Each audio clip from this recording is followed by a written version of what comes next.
Oke, bismillah ya. Learned helplessness, ketidakberdayaan yang dipelajari. Learned helplessness ini membuat orang kadang-kadang jadi depresi. Maksudnya apa? Ini satu kondisi ketika seseorang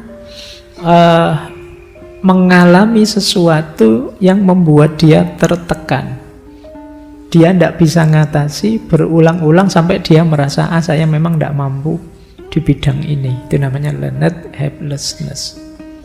Jadi reaksi orang yang menyerah, tidak mau berjuang lagi, merasa bahwa saya tidak mampu, saya tidak ada gunanya melakukan apapun kalau urusan ini. Itu namanya learned helplessness. Ya contoh sederhananya, misalnya kalian ya belajar filsafat, baca buku ini tidak paham, besok baca buku lagi tidak paham lagi, besok baca lagi tidak paham lagi, terus kamu simpulkan, saya ini memang tidak paham, kok tidak ngerti kalau baca buku filsafat, tidak bisa berarti saya. Besok ditawari buku filsafat apapun, kamu akan bilang tidak bisa saya, kalau buku filsafat tidak bisa. Nah, itu namanya learned helplessness. Atau mungkin kalian pernah ditawari disuruh khutbah atau disuruh sambutan. Sambutan pertama karena masih grogi gagal. Sambutan kedua agak grogi tapi lebih mending. Itu pun ya masih gagal, banyak salahnya. Akhirnya kamu simpulkan, saya tidak bisa Pak, memang khutbah tidak bisa saya ceramah. Selesai. Sampai besok kamu ditawari ceramah tidak akan mau. Ini namanya learned helplessness. Kamu belajar dari ketidakberdayaanmu. Dan kamu merasa kamu lemah, kamu rendah, kamu tidak bisa. Nah, hati-hati ya. Ini memasungmu, jadi penjaramu. Kadang-kadang kita mindsetnya seperti ini. Coba kamu cek, kalian pernah tidak dimintai tolong apa dan kamu jawab tidak bisa. Padahal mungkin kalau kamu serius ya kamu bisa. Hanya saja kamu belajar dari ketidakberdayaanmu sebelumnya. Dan begitu saja kamu simpulkan bahwa saya tidak bisa. Padahal mungkin sekarang kamu lebih pintar dari dulu. Wawasanmu lebih luas dari dulu. Pengalamanmu lebih banyak dari dulu. Tapi karena sebelumnya kamu sudah menyimpulkan saya tidak bisa, ya akhirnya sampai besok kamu tidak bisa. Ini yang membuat orang terus tidak bahagia. Cirinya apa? Orang yang kena penyakit learned helplessness ini biasanya orangnya pasif,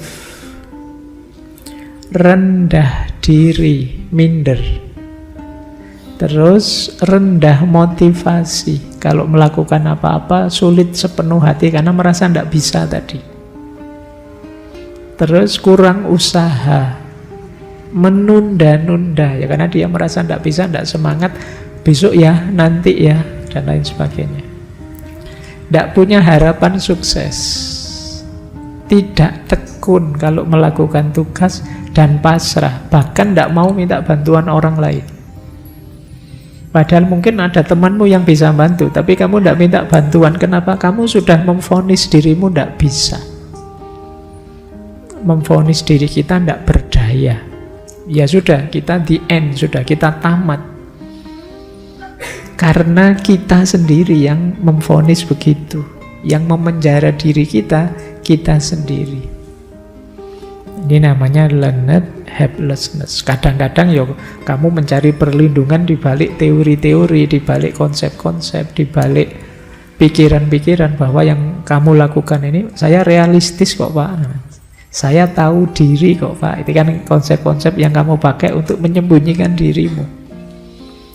Saya ini kan tawadhu Pak, tidak mau menonjolkan diri Pak. Saya gitu, itu konsep-konsep yang sering kita pakai untuk menyembunyikan kekerdilan kita. Sebenarnya kalau mau kalian bisa. Hanya saja kalian mungkin pernah 1-2 kali gagal, tidak berdaya, dan kalian anggap memang kamu tidak bisa di situ. Nah, ini sering jadi sandungan besar dalam hidup kita. Ini semacam kemanjaan atau semacam mindset yang keliru yang membuat kita terpenjara. Semoga kita tidak ada di sini ya. Ya kalau ada, yuk segera disadari terus keluar. Mungkin selama ini kita berlindung di balik konsep-konsep tadi. Ayo kita sadari bahwa ini sebenarnya pelarian saja konsep-konsep tadi. Saya kan memang aslinya introvert, Pak. Saya kan aslinya tawaduk, Pak. Saya kan memang tahu diri, Pak. Iyalah. Coba kamu ulang lagi, kamu renungi lagi, apa benar kamu memang sama sekali tidak bisa? Atau hanya tidak mau belajar saja? Semoga kita tidak jadi learned helplessness tadi. Lawannya learned optimism. Nah ini kalau tadi ketidakberdayaan yang dipelajari, kalau ini optimisme yang kita pelajari. Bagaimana kita learned optimism ini? Ya kita berusaha menghindarkan diri dari learned helplessness tadi dengan cara berpikir atau memandang hidup secara lebih optimis. Kita punya pandangan bahwa kita bisa mengubah diri kita. Kita siap menantang berbagai halangan dalam hidup kita. Jadi ini namanya learned optimism. Lawannya yang sebelumnya tadi. Apa yang dilawan? Pikiran.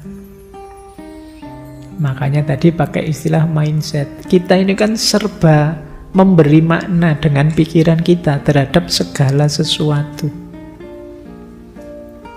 Misalnya, lihat air minum ini misalnya. Ini contohnya. Nah, begitu lihat ini, waduh, ini kok coklat, ini jangan-jangan mengandung zat apa yang ini. Itu kan pikiran kita. Jangan-jangan, wah ini resiko ndak ya diabetesnya. Wah ini jangan-jangan asam urat. Wah ini kolesterol, kan? Itu mindset kita. Kita tempelkan pada sesuatu. Nah, ini namanya distorsi kognitif. Bismillah ya, ini contoh.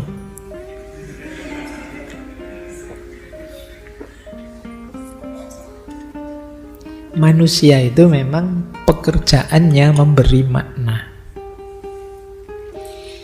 Jadi apapun akan dia maknai. Kalau kebetulan mindsetmu negatif, pemaknaanmu juga akan selalu negatif.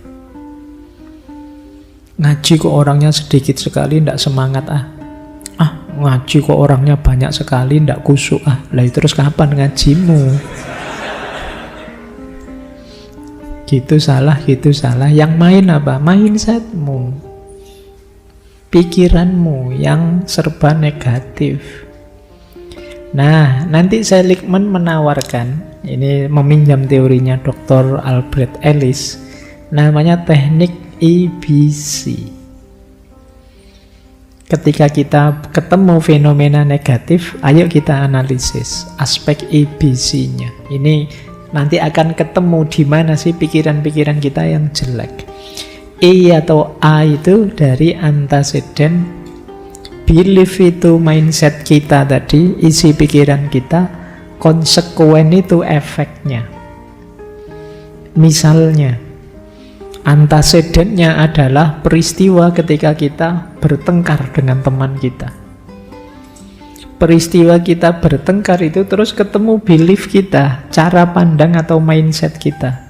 Belief kita adalah, saya memang orangnya jelek kok Pak, mau apa? Saya memang bukan orang baik, mau apa? Nah, ini mungkin, ini contoh ya. Ada kan orang yang mindsetnya kayak gini, saya memang aslinya buruk, beda dengan yang lain. Sudahlah, enggak usah nyenggol-nyenggol saya, itu mindset. Terus karena mindset kita begitu, ada konsekuennya.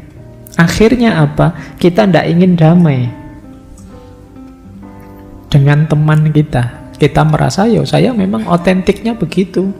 Kalau tidak suka saya, ya minggir saja. Nah, coba kita perhatikan ya.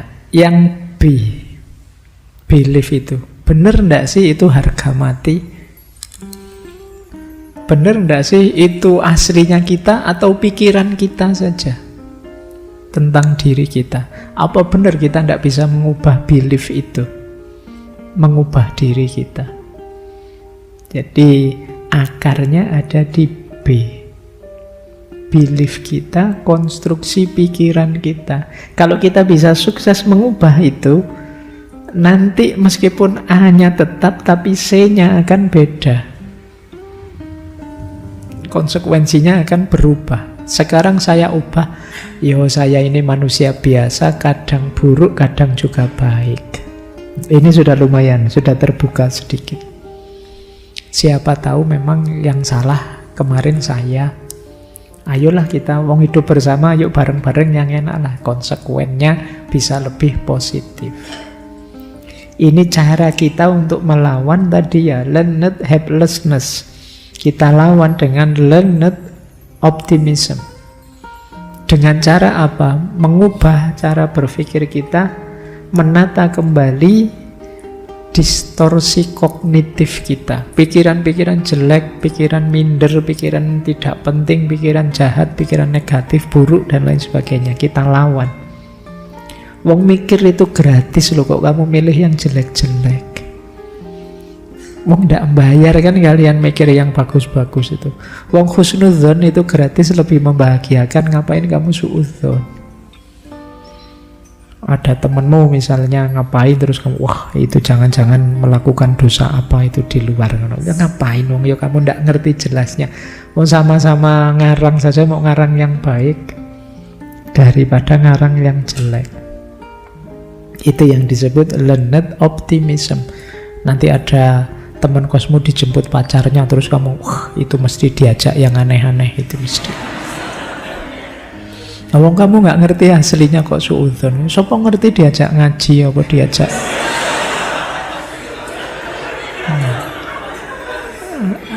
Lah ya mending kan kamu husnudzon. Wah, alhamdulillah ya temanku dijemput pacarnya mau diajak ngaji bersama mesti. Ya kan ngono. Kamu lebih nyaman kan? Kamu kalau mau tuduh jelek kan kamu terus curiga tiap hari, nuduh tiap hari.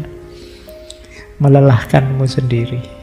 Nah, ayo kita mulai melawan distorted mind, distorsi pikiran. Kita itu sering jatuh bangun, susah, sedih karena pikiran kita sendiri. Jadi diawali dari optimisme melawan pesimisme tadi, kemudian ada learned helplessness dan learned optimism. Mari kita ambil optimisnya, mari kita hidupkan perilaku learned optimism.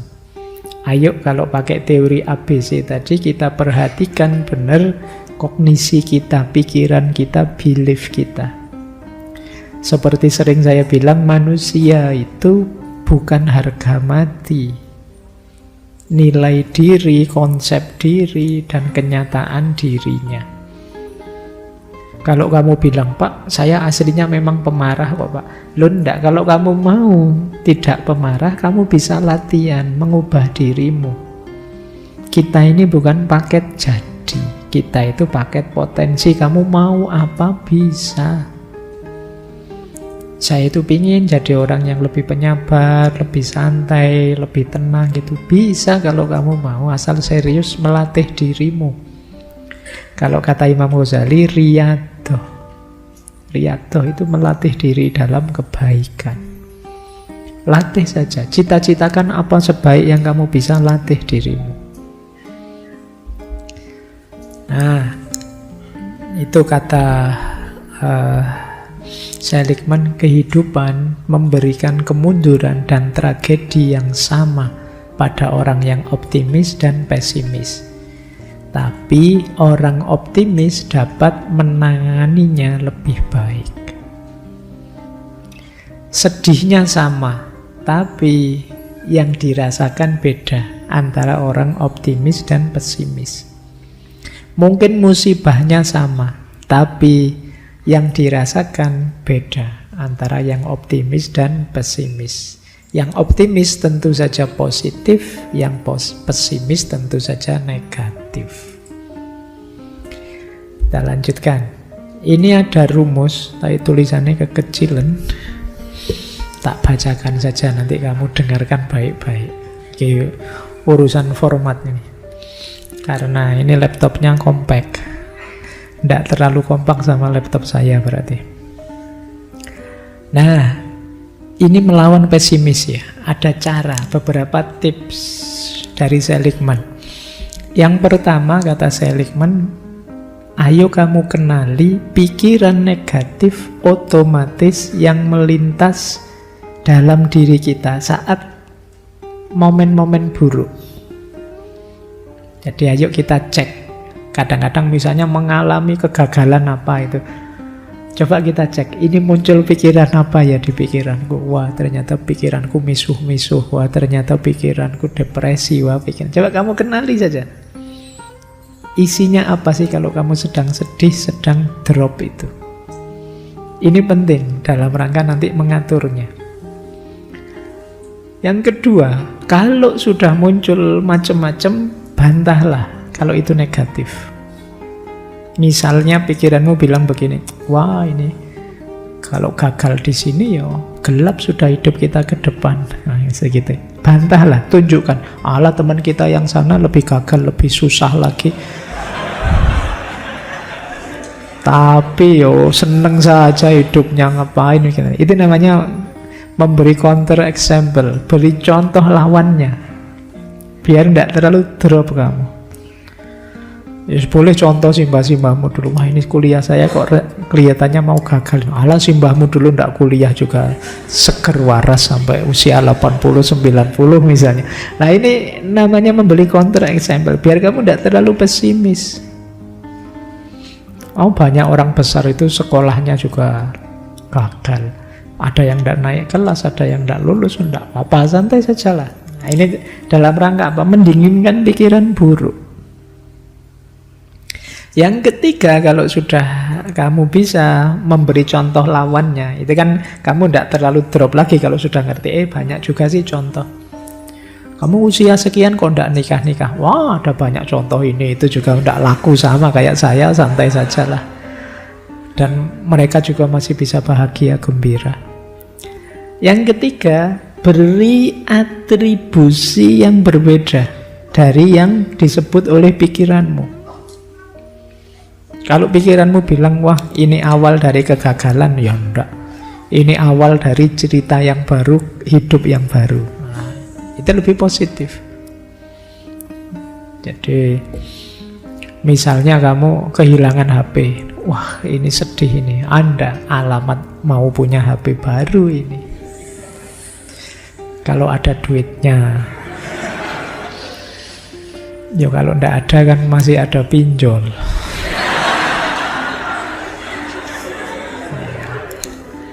Itu andalanmu sekarang, siap-siap kamu dikejar-kejar nanti. Baik, jadi bikin atribusi yang berbeda. Wong yo label itu kan dari pikiran kita. Kenapa sih tidak kita kasih label yang positif saja? Biar kita tidak pesimis. Yang keempat, bila perlu, ayo belajar sedikit-sedikit mengalihkan pikiran. Kalau memang sangat menekan, cari fokus yang berbeda. Sulit ya Pak mempengaruhi pikiran saya sudah terlanjur terikat, terlanjur mindset saya begini. Ya sudah, kalau pas lagi drop, distraksi. Cari yang bisa memalingkan kita dari kesedihan kita itu. Yo, biar tidak terbayang-bayang terus dengan kegagalanmu. Yo, sana nonton drakor sana. Apa kamu main healing sana, atau kamu lakukan ini lah untuk mendistraksi. Biar tidak mikir kesedihanmu saja, ya kamu mikir kesedihannya bintang-bintang film itu. Biar tidak apa-apa. Yang penting bisa mendistraksi sementara. Karena orang itu kalau muleng saja di situ, berat hidupnya. Biar saja kamu nyari katarsismu sendiri, ya pun dengerin musik kah, nonton film kah, sholat kah, ibadah kah, monggo. Nah mungkin wah saya saatnya ngaji, alhamdulillah sudah tobat. Saatnya saya ibadah Pak, mungkin Allah menegur saya, wis alhamdulillah kalau kamu bisa begitu. Jadi ayo distraksi, jangan stuck di situ terus, akan bahaya. Stres bisa tumbuh jadi depresi, depresi berkepanjangan membahayakan dirimu. Nah, bila perlu kamu lacak sampai akarnya. Jadi yang kelima itu pertanyakan asumsi-asumsinya. Kok aku punya pikiran begini ya? Kok aku negatif sekali ya cara aku menanggapi? Oh, mungkin karena aku melihat ini, melihat itu, belajar dari sini, belajar dari situ. Kalau begitu saya coba membaca yang lain, mencari pengaruh yang berbeda. Jadi inilah jalannya kita mengalahkan diri kita sendiri yang pesimis.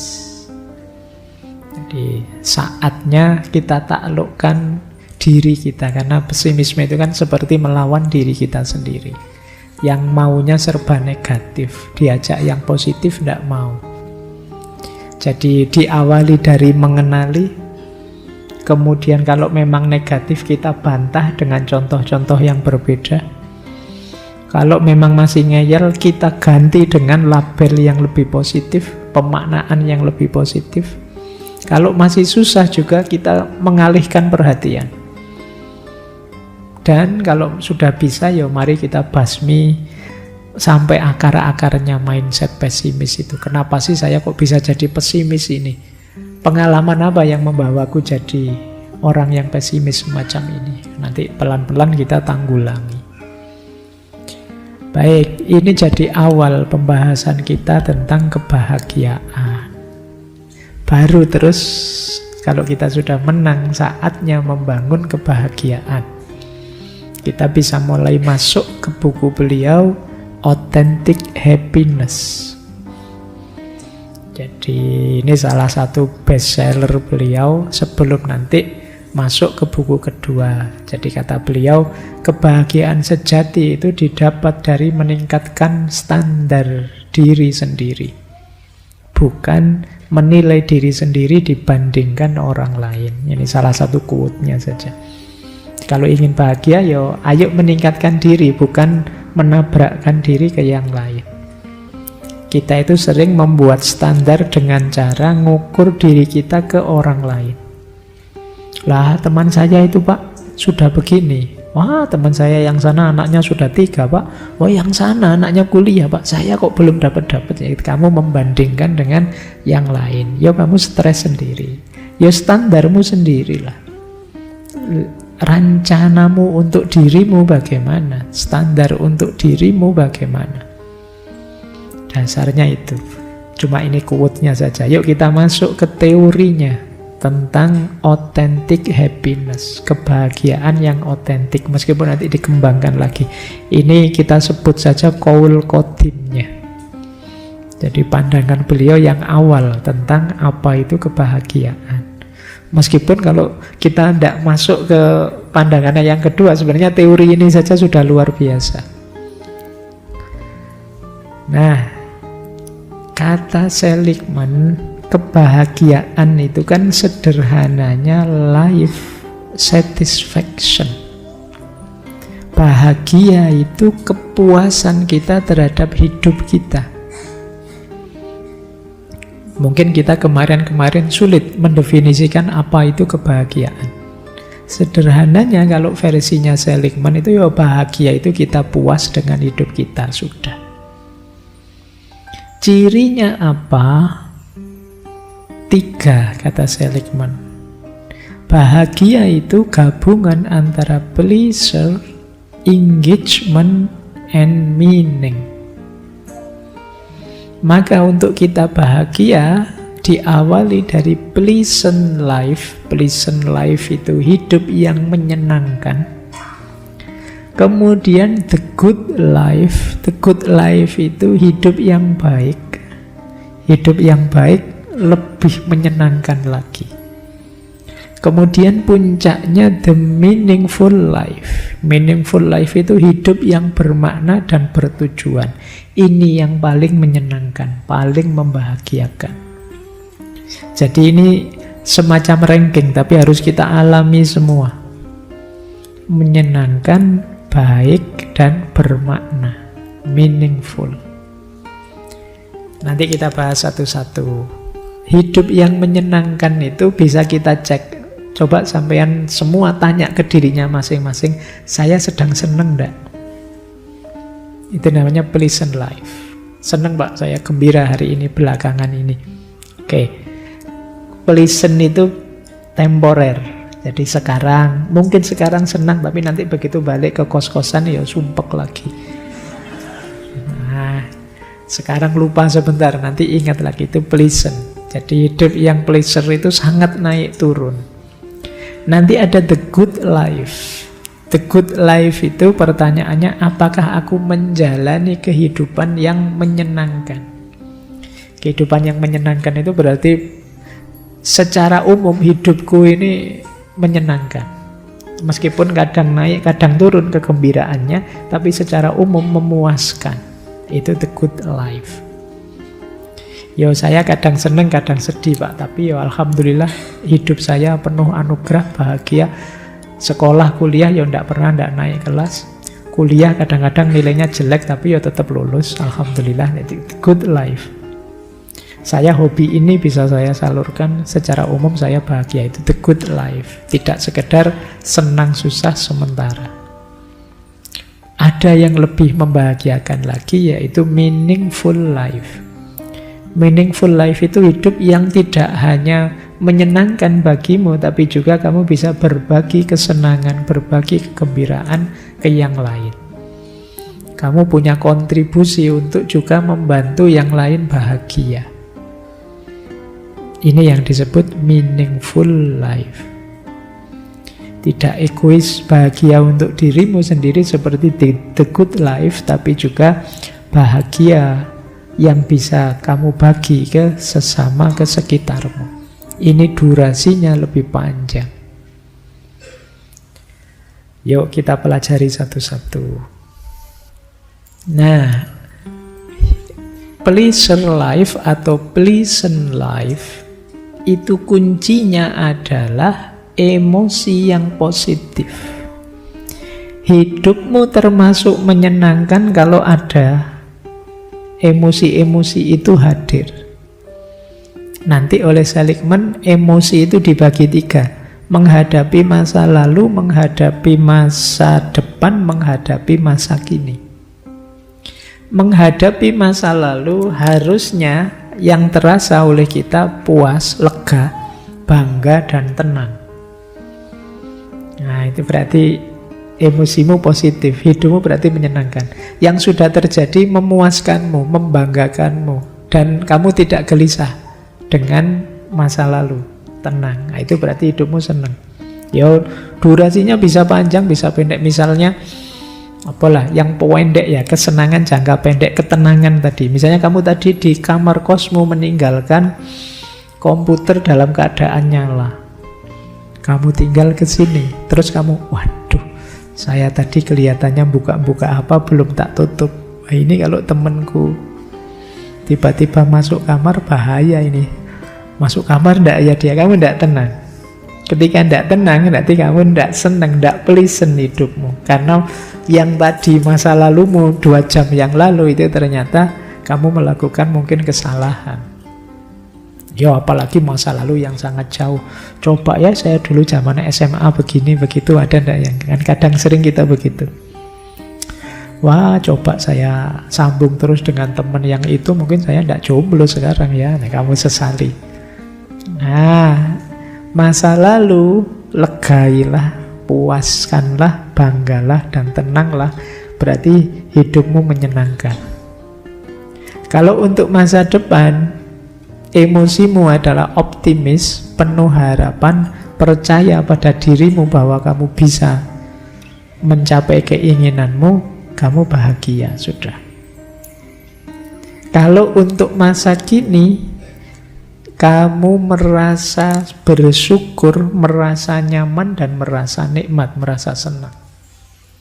Masa kini berarti saat ini kalian di masjid ini sedang ngaji, itu kan masa kini.